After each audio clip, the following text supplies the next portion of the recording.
Hello everyone and welcome back to yet another How Good Are. They never end, do they?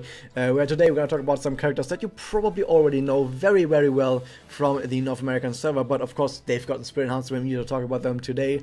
And we're going to start out with Nanaka. Wow, the big star, the #1 star character on the North American server. Why has she not really been around on the Japanese server? Can we find a reason for that? Let's figure it out. First off, I'm not going to talk too much about in detail about some stuff that we already know about, because yeah, she's a Blast Gorilla. She has Blast Jaw on her personal. We know about that. These stats that she gains from Spirit Enhancement are pretty bad. For some reason, she gains a whole bunch of defense and barely any attack. And I think that's actually a really big misstep that the developers took, in that they say, you know what? Nanaka is defensive now. And that's kind of already... I could just end the review right here, like the developers just said, yeah, Nanaka is defensive now, just deal with it. So her attack is actually terrible now. She actually has absolutely terrible attack now, that's really sad. So her connect, of course, is still the same. Blast damage up, attack up, which is absolutely amazing for Blast team. And also removes debuffs as an added bonus, because not. The Magia, which you don't care too much about, because you're not going to use Magia much at all, if ever. The White Camellia that's going to get Thunder Torrented, and it does damage to all enemies, defense down to all enemies, removes buffs from all enemies. I mean, yeah, whatever, fine. It's Magia on a Blast character, it doesn't really matter at all, neither does the Doppel, you're never going to see this. What about Spirit Enhancement though? We're here for the Spirit Enhancement. It has a bunch of regular bonuses, then it has a bunch of disc bonuses, okay. What about the good stuff? It has, for some reason, only 1 blast damage bonus, but 2 charge disc bonuses. Why? Why does it have that? It has damage cut, okay. It has crit, 15%, and anti-evade, which are the standard attacker bonuses, which, fine. And then MP gain up, why? Why does she gain 2 charge bonuses and an MP gain up, but only 1 blast bonus, as a Blast Gorilla, who is known for blasting, who even has Blast Jaw as her personal? Why the fuck is she not built around Blast? Why is she suddenly built around, somehow, playing for every single disc in the game? Because I can't understand why. Maybe her active is good. Her active gives anti-evade to self for 1 turn, which is great. This is actually a really good effect to have, especially in mirrors, when you might want to like make sure you don't have your attacks evaded. And apart from that, it has 30% crit chance. The crit chance is actually not that great at all. First off, from the active part, you already have the passive part. So you're only going from 15% to 30%. It's only a 15% increase. Next up, most people have played Nanaka before with friends, like I made friends, so people are probably just already gonna have the 25% crit from friends. So the passive does nothing and the active goes from 25% to 30%. So at least you can swap the friends out for something else, but even then, going from 15% to 30%, that's not very good. Nanaka's like kind of trying to infiltrate the charges, yeah, even though she has no charge discs, like 1, and is not played around that at all, and even though she actively draws not charge discs. That's absolutely absurd. So yeah, this is the main reason why you haven't seen Nanaka on the Japanese server very much at all.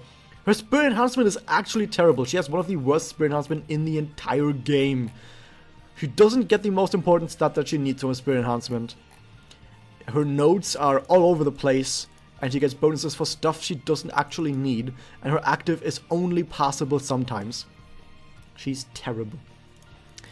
Yachio, on the other hand, actually got a really cool passive, you know, and active. So both Yachio's passives and actives are better than Nanaka's, which is why people just nowadays instead play Yachio over Nanaka. I'm sorry, Nanaka. I guess you were just not smart enough to get the right bonuses, because maybe your heart went soft or something. I don't know, but you're out of there. Get out of the way, Nanaka. You're no longer the girl. Moving on to the next girl that's gonna make me very sad. It's Masara. Her discs are not that great. Her personal though, look at that personal. It just crit to 1 turn. Fine. Her attack isn't that great though, so I guess it doesn't really matter too much. So you might know this about Masara, is that she's incredibly squishy. She's super duper squishy, dies immediately. but at least her attack is somewhat decent still. Like, it's at least still a somewhat decent attack. Keep in mind, she is capped 4-star. She is not uncapped to 5-star yet. So her attack will probably be somewhere around maybe 10,500 or something. It's gonna be my estimate, which is fine, I guess. Her connect gives 85% crit and nothing else. Some people might wonder why this doesn't give a bonus to Kuro. The simple answer to that is Kuro wasn't released at that point when Masara was released. Masara was in the game for like a month or 2 months. Yeah, like 2 or 3 months, even longer than that maybe, before Kuro was even added to the game. But yeah, so it just gives crit and nothing else. But here's the thing, when she gets uncapped to 5-star, a lot of characters, when they get uncapped to 5-star, gain additional stuff on their connect, and Magia too. So if she gets something else on her connect, this could potentially become a good connect. Like if this gives blast up, she could play together with blast up characters. If this gives attack up or damage up, this could be really good for most people. So yeah, there's still hope. There's still hope here, but as it is right now, this is one of the worst connects in the entire game. Her Magia, which you might actually see sometimes because she has 2 Exaltis, 2 charge discs, so you might actually see this at some point. It's a single target, which sucks, but it gives chase to self for 1 turn and evade to self for 1 turn. Here's the thing, the evade is 30%, which is not a whole lot at all, and with how squishy she is, it's not going to do a whole lot for her. Secondly, the chase is 1 turn. You know that the turn ends and then it's gone. The turn that you use the Magia on ends and then it's gone. Meaning that during the turn where you use your Magia, someone else has to use discs and then she chases. So best case scenario, you use Magia first disc on her and then have someone else take 2 other discs and then she can chase on those 2 discs. That is so incredibly goddamn bad that I can't even begin to believe why they decided to make a change like this. Make an ability like this in the first place. I have nothing to say about how terrible this is. One of the worst effects in the entire game, maybe the worst Magia in the entire game, probably. Actually, no, that's coming up. And now, one of the worst effects in the entire game. She's terrible. Masara's actually terrible. What about Spirit Enhancement? It's got anti-evade and evade and critical hit because she's an attack type, so she gets those 3 notes. She also gets chance to defense pierce, that's pretty good. And then apart from that, she gets charge disc damage up. Only 1 note though, even though she has 2 charge discs. And apart from that, nothing really else that's really special. And her active just gives 35% crit. She already has 15, so it's like 20% more. At least it's for 3 turns. And that's, I guess, something. So, now that I've talked so much about Masara, she looks incredibly goddamn bad. She looks like one of the worst characters in the entire game, which she somewhat is. However, here's the thing. As I said before, characters usually get stuff when they get to 5-star, when they get uncapped. Now, when she gets uncapped, it's possible that her connect, like I said, the critical hit could go to 100%. It could have another cool effect on it. Her Magia might get another really cool effect on it, and the chance to chase and chance to evade, the chance to evade might go to 100%. Or 50% at least, that would already be really good. The chance to chase might be for 3 turns. Like, you can still save this character, that's the thing. This character can still be saved with an uncap and become a quite good character. Maybe not amazing, but you can still at least become a workable character that could do some good stuff. But as she is right now, it's not that great. Moving on though, now we have a character who is one of my favorite characters in the entire game, who doesn't have a Spirit Enhancement, but she's gonna be in this video anyway.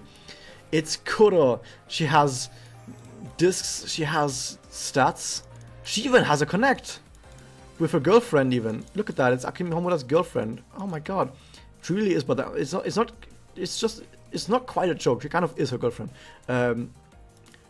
I mean, I don't remember Madoka protecting Homura from the afterlife, right? But Kuro does that. There's like 2 events where Kuro's ghosts from the afterlife saves saves Homura, which is amazing. I'm not even kidding, she does that. She also has stat bonuses. Look at those stat bonuses she gets. Look at that, she has stuff. She has stuff to her. Yay. She's still a more useful character than most other characters. You want to know why? You want to know why this character is still one of the more useful characters out there?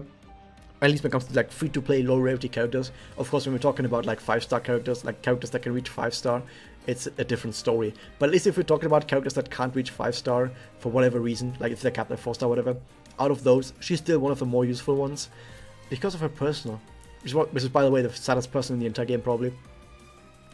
I'm gonna read it out just to make the time go by. The chocolate I wanted to give you is right here. The chocolate I prepared to make you happy, but I'm sorry, I can't give it to you anymore. I'm no longer me, and I'm sure this chocolate is bitter. It gives attack up upon death to all allies. It gives defense up upon death to all allies for 2 turns. It's not a lot. It's 6.3% for some reason attack up and 12.6% defense up. It's only for 2 turns, and I think one of those turns takes off the turn she dies, so it's effectively only 1 turn. But that said, what other character is there that as a meat shield dies immediately so she doesn't pollute the disc pool anymore, so her discs are out of the way, but also buffs your entire team? That's not really something that happens much, right? It's rather unique, especially in mirrors, where you can have her take a hit, because she's definitely going to get attacked first. She takes a hit, dies, so 1 hit that isn't going to hit the rest of your team, guaranteed. And then she buffs the rest of your team. Nice. Of course, the only thing you have to worry about is until she dies, she's going to be a hindrance. And she's going to take up discs, potentially, that you don't want. But if other characters have disc redraws, if they have Excel draw, if they have blast draw, anything like that, then it doesn't really matter anyway. So she actually does have a use. As memey as it is, she does have a use, and she can do some really cool stuff.